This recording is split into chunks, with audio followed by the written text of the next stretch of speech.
It's no good. I shall have to go. Go where? King's Pyland.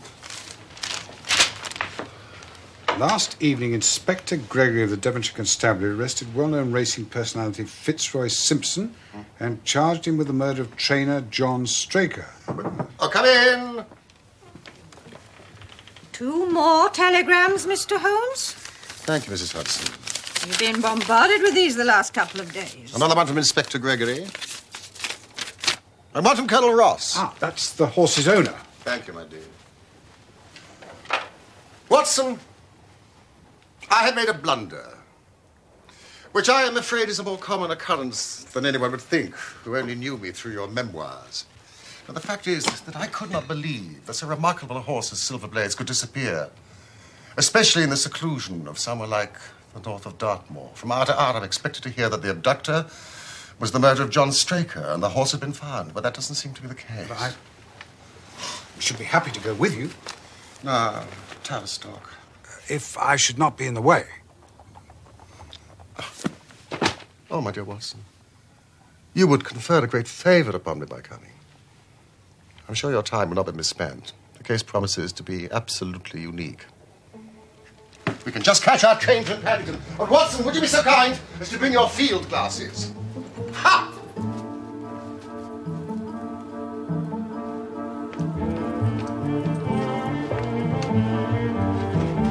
Mrs. Hudson, we're off to Dartmoor!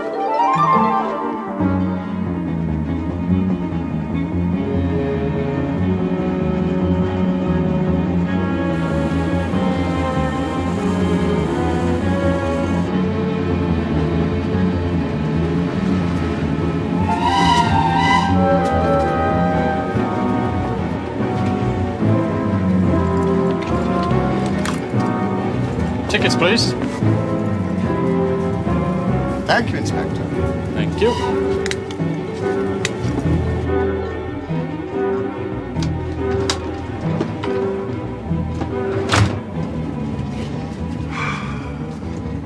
Watson, we're going well.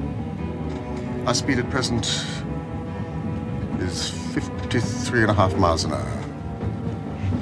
I've not observed the quarter-mile posts. Nor have I. But the telegraph posts on this line are 60 yards apart. Calculation is a simple one.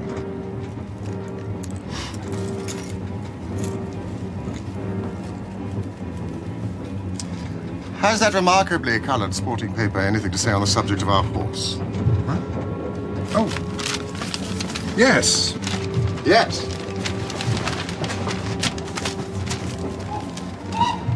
Here we are. Silver Blaze.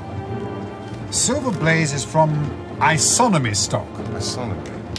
And holds as brilliant a record as his famous ancestor. He's now in his 5th year and has brought in turn each of the prizes of the turf to Colonel Ross's fortunate owner. At the time of the catastrophe, he was first favourite for the Wessex Cup, the odds quoted being 2-1 against. He's always been a prime favourite with the racing public and has never yet disappointed them. In spite of the unfavourable price, a great deal of money has been placed upon it. So it is obvious, therefore, that there are many people with the strongest interest in preventing Silver Blaze from being there at the fall of the flag.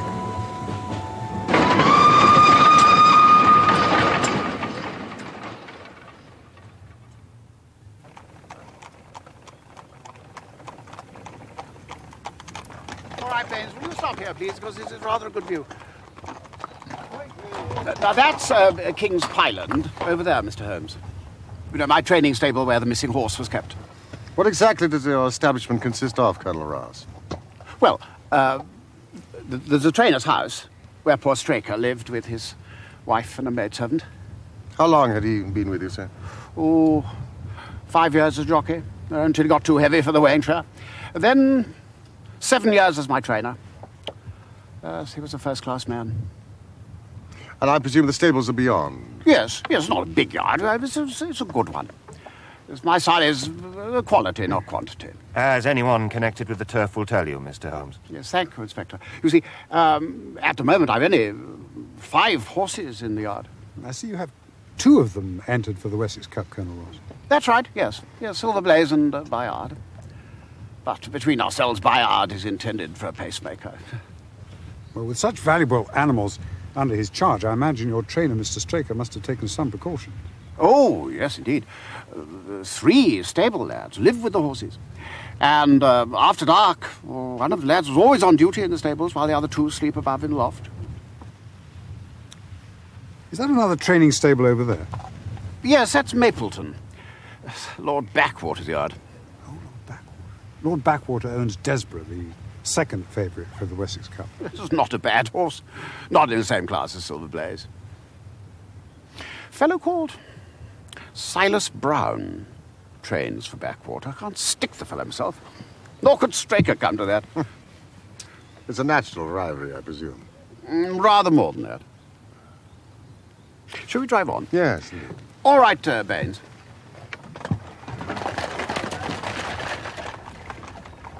Inspector Gregory, are there any further developments as to the whereabouts of the horse? Nothing at all. We have made very little progress in that direction.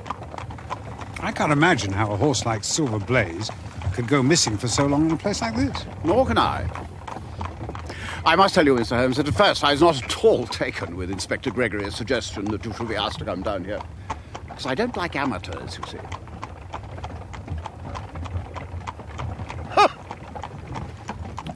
But you did send me a telegram, Colonel. Well, no one else seems to be able to find my horse. If you ask me, it's these damned gypsies wandering all over the moor. It's a perfect scandal. I've said so for years. My men have seen every group of gypsies on Dartmoor in the last 2 days, Colonel. And searched every stable, yard, quarry and cave in South Devon. It's an absolute mystery.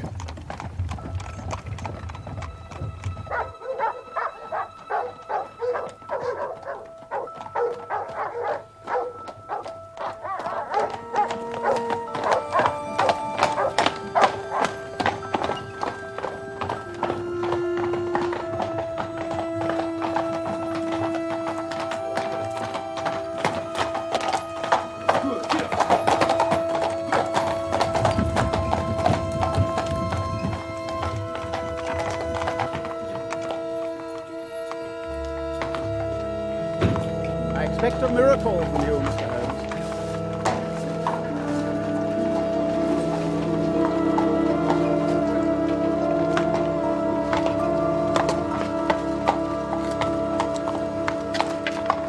Inspector Gregory, my friends at Scotland Yard tell me that you're rapidly making a reputation for yourself in the English detective service. I'm a keen student of your methods too, Mr. Holmes. I have the 2 principal witnesses waiting for you. Thank you.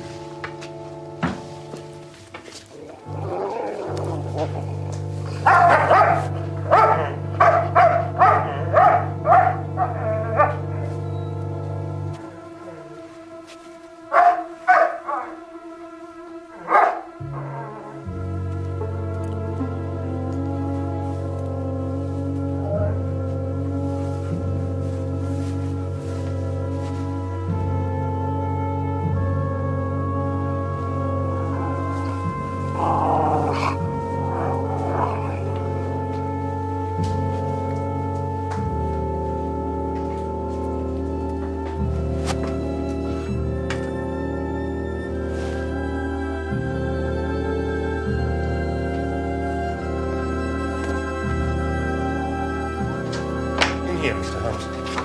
Who are they? Edith Baxter, the maid, and Hunter, the stable boy, who was on duty on Monday night.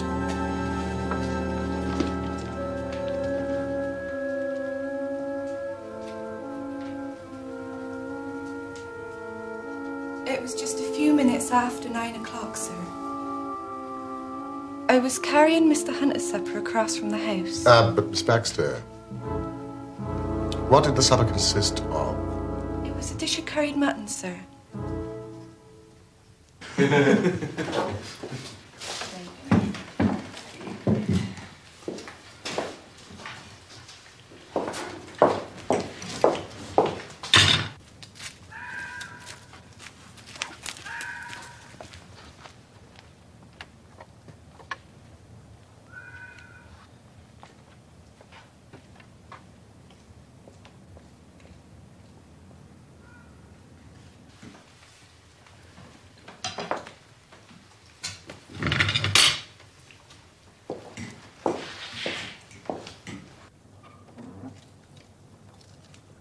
Suddenly I heard a man's voice.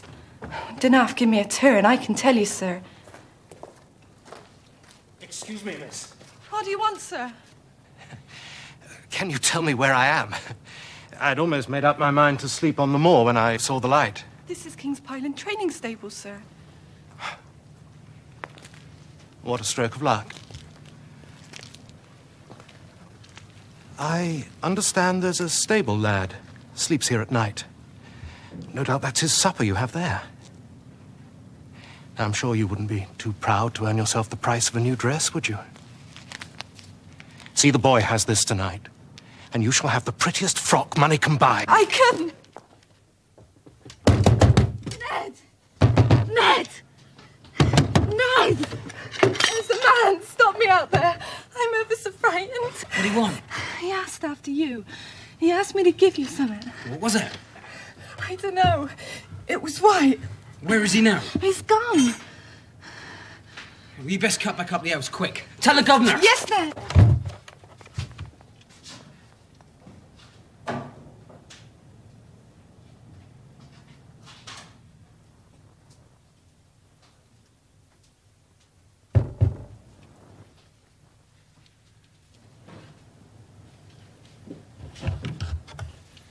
Good evening.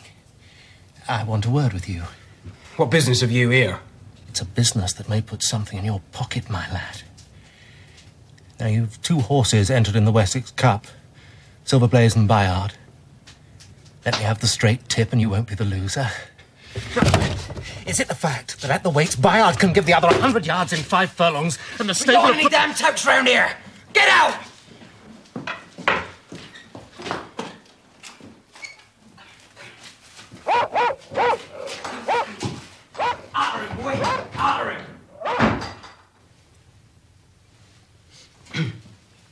The governor and the others came down soon enough. We found neither sight nor sound of the man. One moment. When you let the dog out, did you leave the door open behind you? Oh, excellent, Watson, excellent. It's just the point I was going to make. I locked the door behind me, sir. I swear it. Good lad.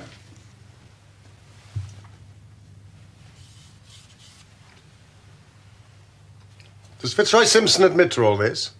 He denies nothing. He says he came for information. What about the white paper? He says it was a £5 note. Thank you, Inspector.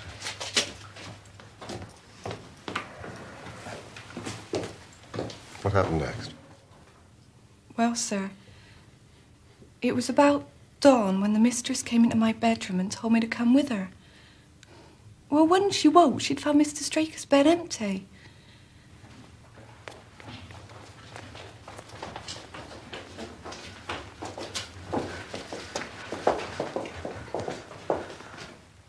Heavens! The horse is gone. And the bridle.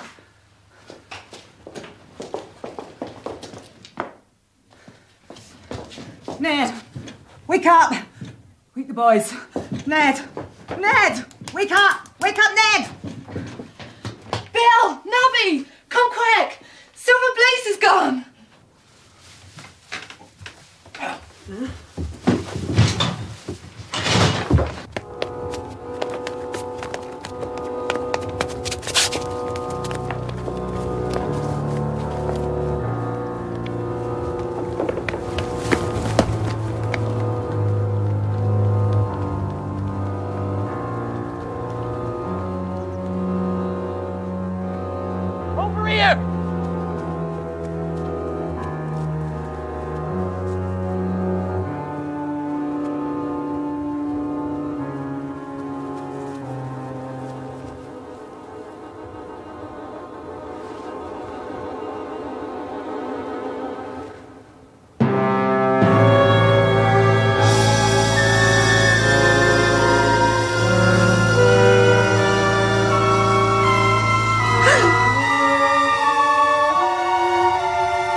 You stayed, sir.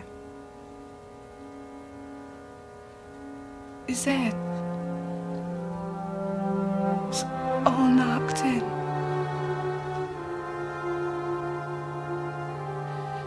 was terrible.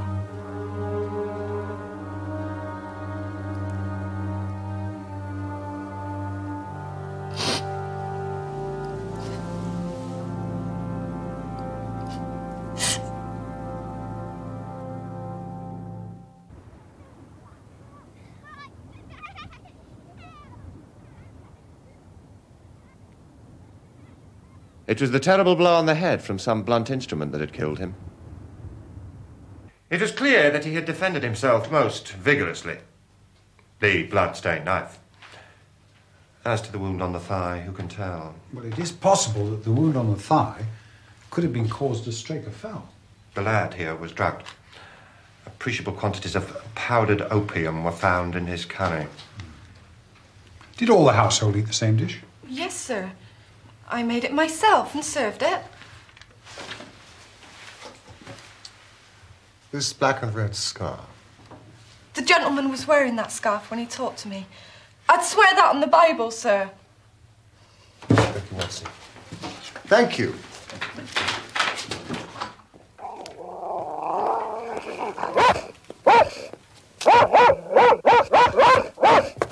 Lloyd! Stop it, boy! Stop it! Come on! Stop it. Good boy.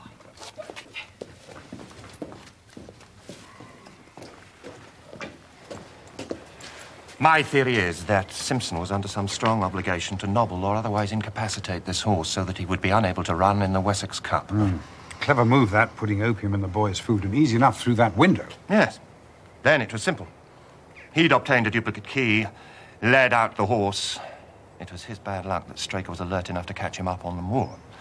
In the struggle, the horse bolted. There's no proof that Simpson killed Straker, actually. Well, the evidence against him is very strong. He was undoubtedly here that night on some devious business. He poisoned the stable lad. He had in his hand a heavy stick weighted with lead, and his scarf was found in the dead man's hand. And he went pale as death when I confronted him with that fact. I really think we have enough to go before a jury. No. Inspector! A clever counsel would tear it all to rags. Has a duplicate key been found in his possession?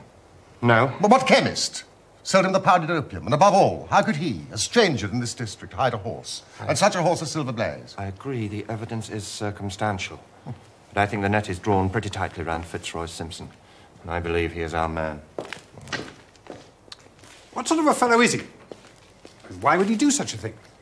Fitzroy Simpson is a man of excellent birth and education.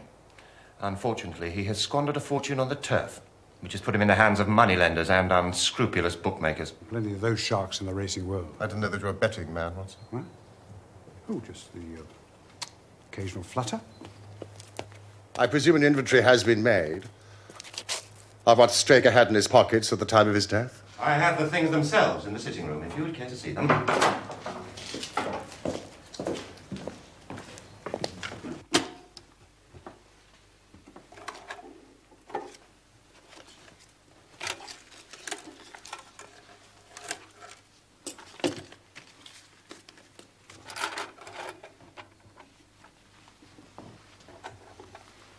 Weiss and Co-London. For the bloodstains, I presume this is the knife that was found in the dead man's grasp. Yes, indeed. This is more in your line, Doctor.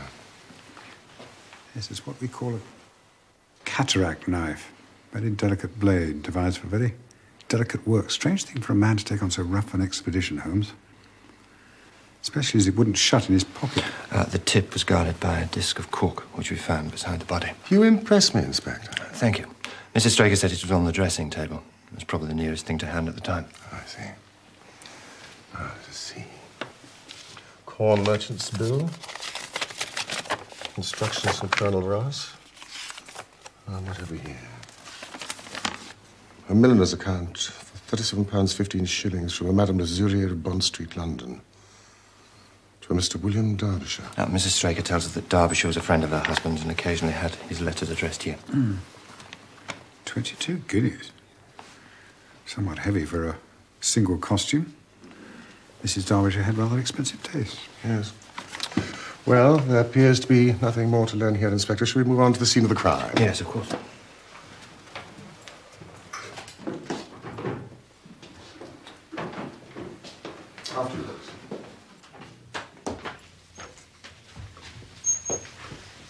brought them, Inspector. Is there any more news? I'm afraid not, Mrs. Straker. But Mr. Holmes and Dr. Watson have come down from London to help us. I assure you we are doing everything possible. I wish you good luck, Mr. Holmes. Well, thank you, madam. And our commiserations on your great loss. Look, surely we met at a garden party in Plymouth some time ago. No, sir. You are mistaken. No, do you know, I could have sworn it. You wore a costume of dove-coloured silk with ostrich feather trimming. I never had such a dress, sir. That quite settles it. Thank you.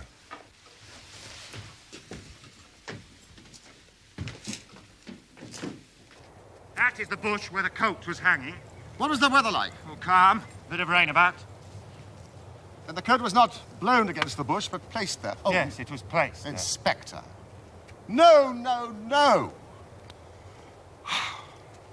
So many people have trampled around this land. There have been many people here. That piece of matting has been placed there, and we have all stood upon that. Not the general public. I have in this bag one of the boots John Straker wore, one of Fitzroy Simpson's shoes, and a cast horseshoe of Silver Blaze. Thank you, Inspector.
Burnt wax vesta. Candlelit. Cannot understand how I came to overlook them. Oh, they were invisible, buried in the mud. I only saw them because I was looking for them. What? You expected to find them? I thought it not unlikely. I'm afraid there are no more tracks. I've examined the ground for 100 yards in every direction. What a pleasant evening. I think I'll take a walk, stretch my legs. Watson? Yes, indeed. I'll take this, for lark. I have some work to do in the house. Then Colonel Ross is coming to take us back to Tavistock. Good evening, Constable.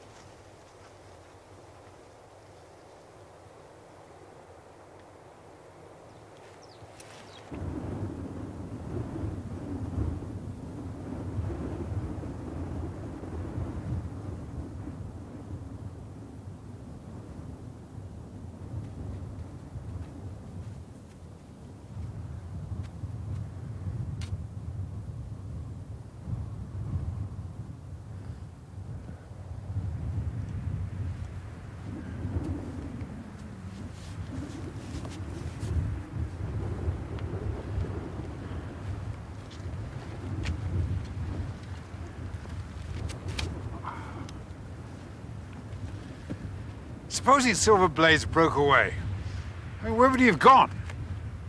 If he'd run loose on the moor, he'd have surely been seen by now. Perhaps the gypsy theory is correct. No. A horse is a most gregarious creature. Now, he did not go back to King's Pyland, to his own stable, so he must have gone to Mapleton. Now, let us use that as a working hypothesis. The ground around here is very hard and dry, but over there, in that hollow, it must have been very wet on Monday night. If our supposition is correct, He must have crossed it.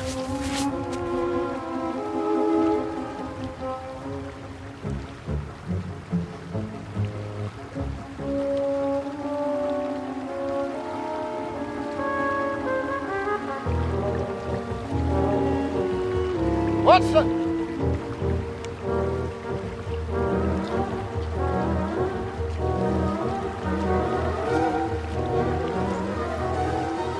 By George, look at that. You see, the value of imagination is the one quality which Inspector Gregory lacks. We imagined what might have happened, acted upon the supposition, and find ourselves justified. Let us proceed.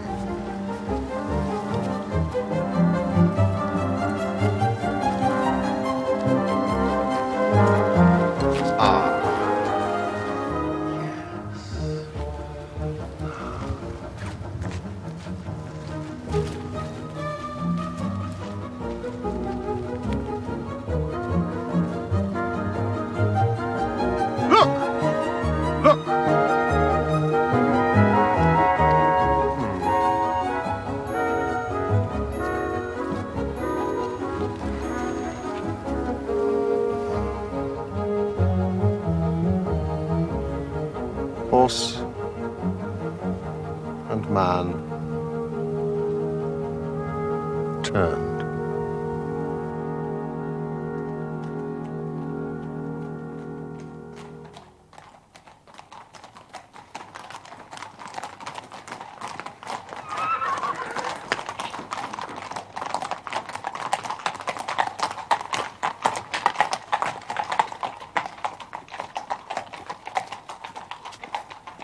No loitering round here. Haven't you got eyes in your head? I only wanted to ask you a question. Should I be too early to see Mr. Silas Brown if I was to call around here at 5:30 tomorrow morning? I shouldn't be speaking to you by rights.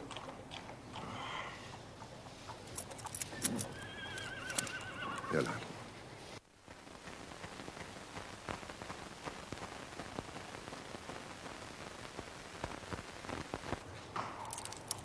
Mr. Brown's the early bird round here, all right? Dawson, what are you doing gossiping with strangers? Be about your business. Now, what the devil do you two want round here? Just a few minutes of your time, Mr. Brown. Be off with you, or you'll find the dog on your heels. Why should I talk every gadabout stranger on the moor? It may save you instant dismissal from Lord Backwater's service and a stiffish prison sentence.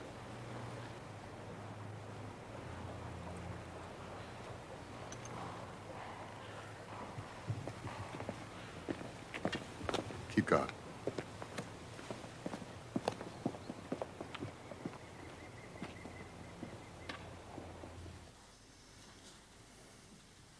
Early Tuesday morning, you were about the yard as usual when you saw a horse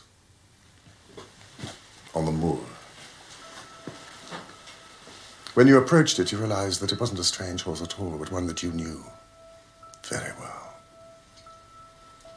Your first instinct was to lead Silver Blaze back to King's Pyland, but then the devil put other ideas into your head. There's a chance to make a great deal of money. It occurred to you that if you were to hide the horse,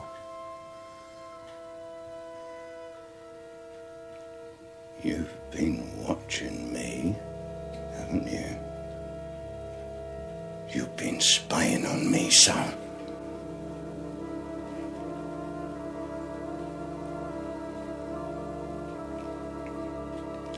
Look, son, I do what you want.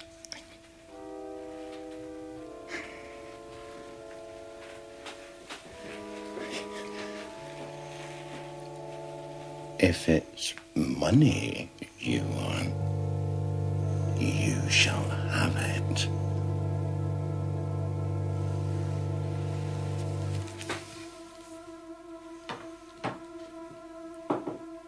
you will do exactly as I tell you.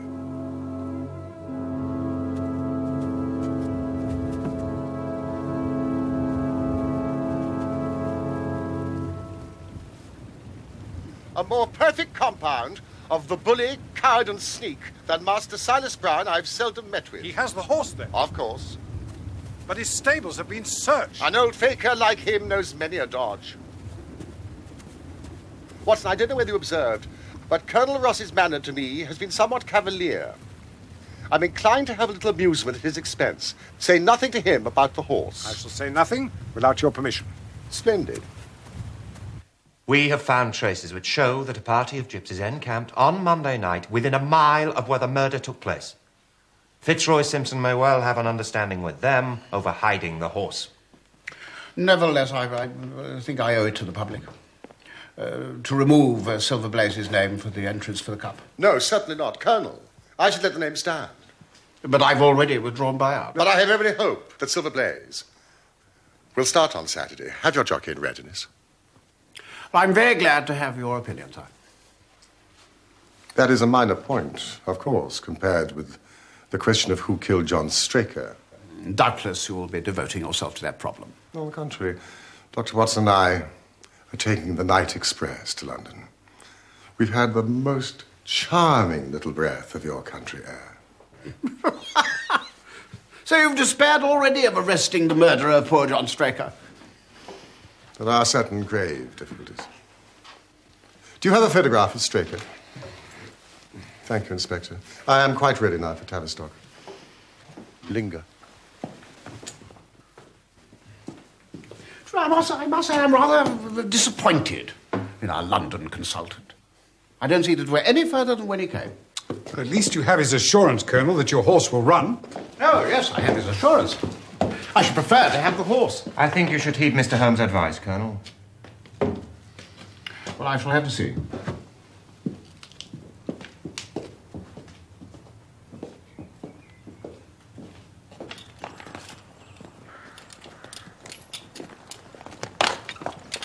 Excuse me, who looks after these sheep? I do, sir. Have you noticed anything amiss of late? Well, sir, it's not of much account, but 3 of them have gone lame.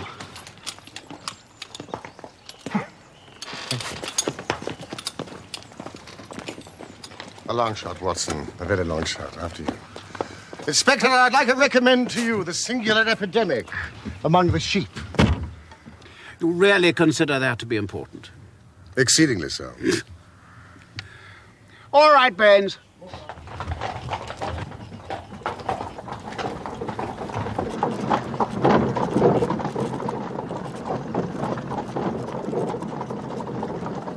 Is there any other point to which you wish to draw my attention, Mr. Holmes? To the curious incident of the dog in the night time. But the dog did nothing in the night time. That is the curious incident.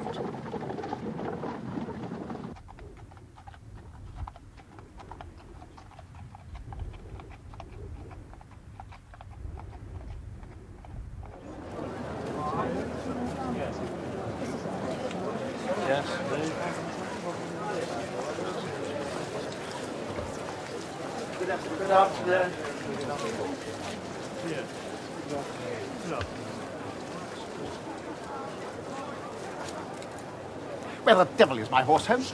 No. Where the devil is he? I suppose, Colonel, that you would recognize him if you saw him. No, my own horse. You know, I've been on the turf for 20 years and I've never been asked such a damn fool question before. By trial, you know, Silver Blaze. With a white star on his forehead and mottled hind leg.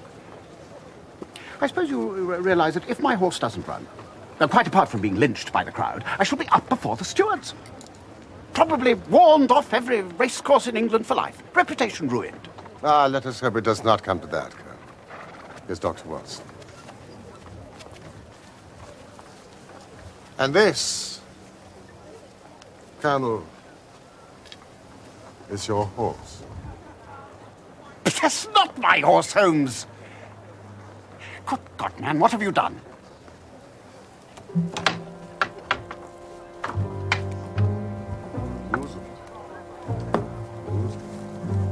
Thank you.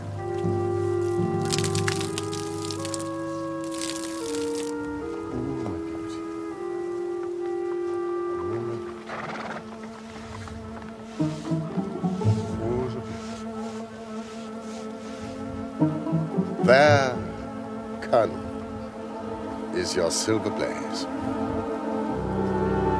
I found him in the hands of a faker and brought him to the course just as he was. Good heavens. You've taken my breath away, Mr. Holmes.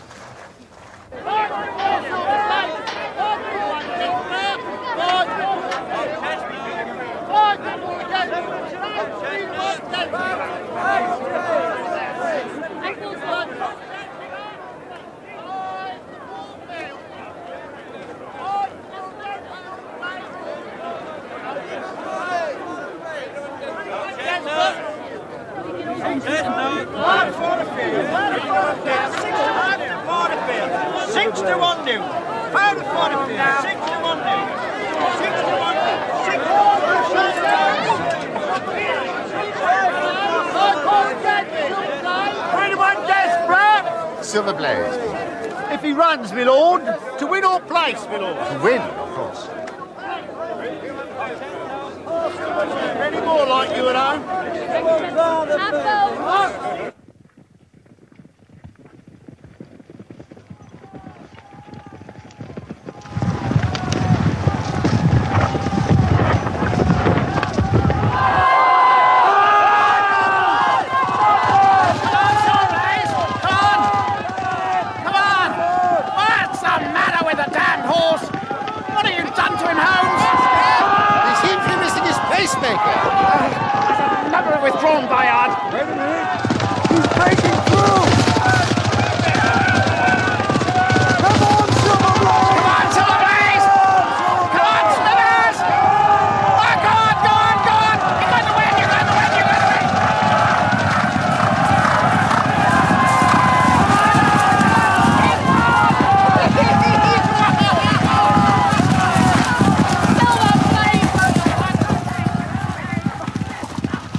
Wonders, Mr. Holmes, and I owe you 1,000 apologies for having doubted your ability.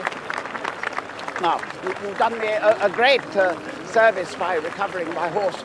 You'd do me a greater still if you could lay your hands on the murderer of John Straker. I've done so.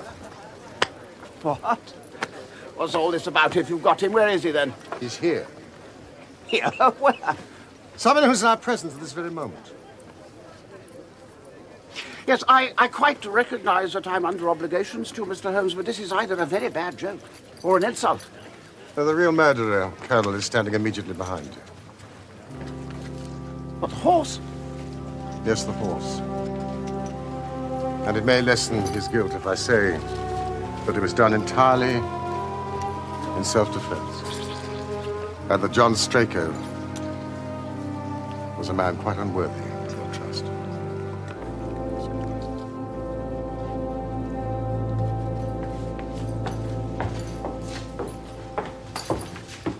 Number 4, sir. Winner.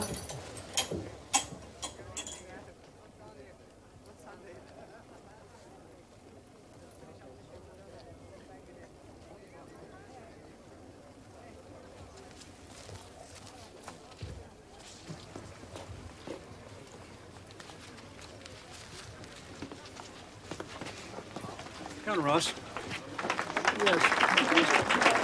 Yes, thank you very much.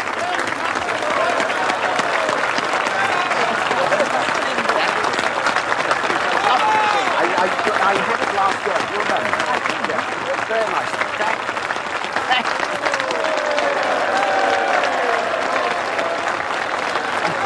Thank you very much. You know, Larson. Number 12. Number 12. Yeah. Chestnut. Roast chestnut.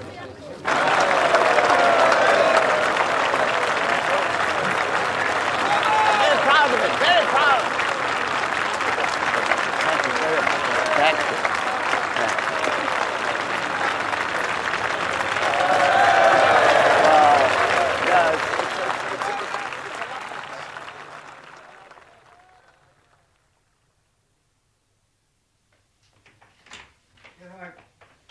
confess, Colonel, that when we came down to King's Parliament, I was convinced that Fitzroy Simpson was the true culprit.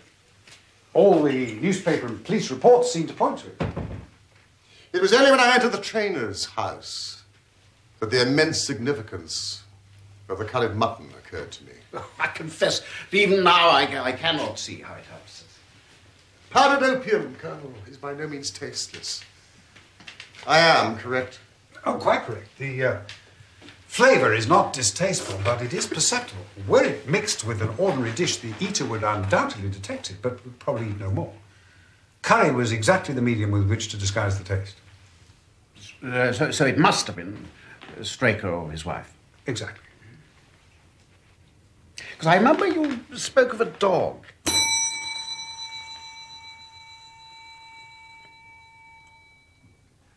Yes, the dog that didn't bark in the night. Well, someone had been into the stable and taken out the horse, and the dog had not barked. So obviously this midnight visitor was someone the dog knew well. I was already convinced that it was Straker. But for what purpose should he take out the horse and drug his own stable boy? A dishonest one, obviously. There have been cases before now where trainers have made great sums of money by laying against their own horses and then preventing them from winning. Well, sometimes you get a pulling jockey, I will say that. And sometimes by surer and more subtle means. This singular knife, which was found in the dead man's hand, and which no sane man would use as a weapon, right, Doctor? Yes, only used in the most delicate operations. It was used for a very delicate operation, that knife. Excuse me.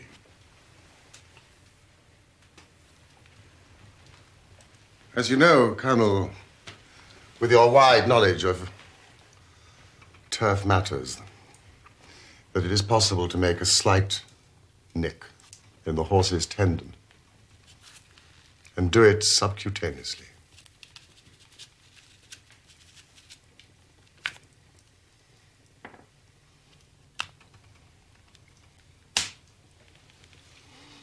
Any slight lameness will be put down to a strain in training or bruise, never foul play. Villain, the damn scoundrel. Not an operation to be done in the stable, no food for me. So sensitive a creature would arouse the soundest of sleepers. I've been blind, and Gregory too. Of course, that's why he needed the candle and struck the match. When I examined Straker's belongings, I was fortunate to discover not only the method of the crime, but also the motive. Most men do not carry other people's bills in their pockets. From this, I concluded that Straker was leading a double life. The nature of the bill shows that there was a woman in the case, and a woman of expensive tastes. Liberal though you are with your servants, I'm sure they're not able to afford 22 guinea walking dresses for their ladies. Mrs. Straker never had one by her own admission. When I visited Bond Street the other morning, I showed Madame Lazurier this photograph of Straker.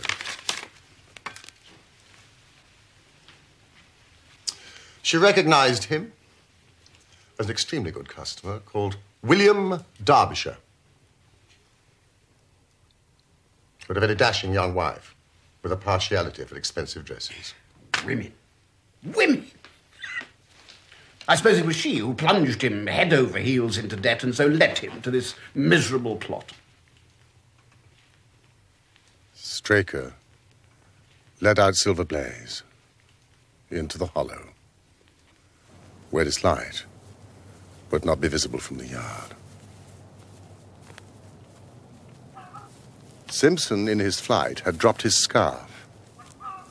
Straker picked it up, with the idea, no doubt, that he might use it in securing the horse's leg.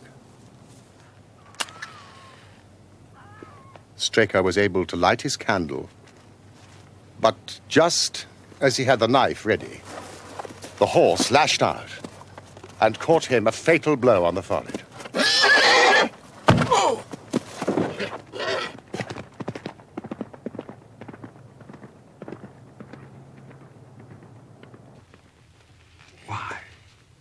Why did the horse lash out so suddenly? Frightened by the candle, the knife? Well, animals have a strange instinct. They seem to know when some mischief is intended.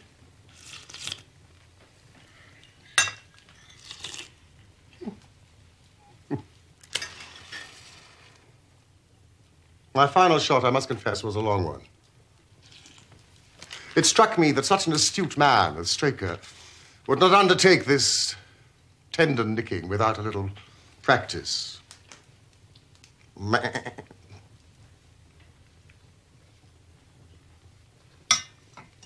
sheep. Of course. Wonderful, my dear.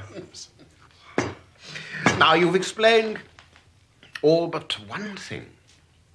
The horse. Now, where was the horse? Well, I think we must have a little amnesty in that direction, Colonel. It bolted and was looked after by one of your neighbors.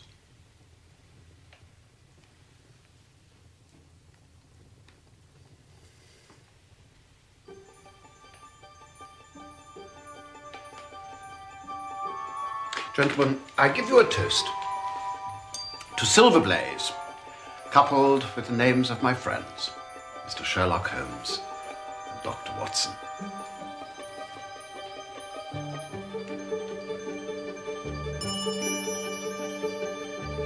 To Silver Blaze.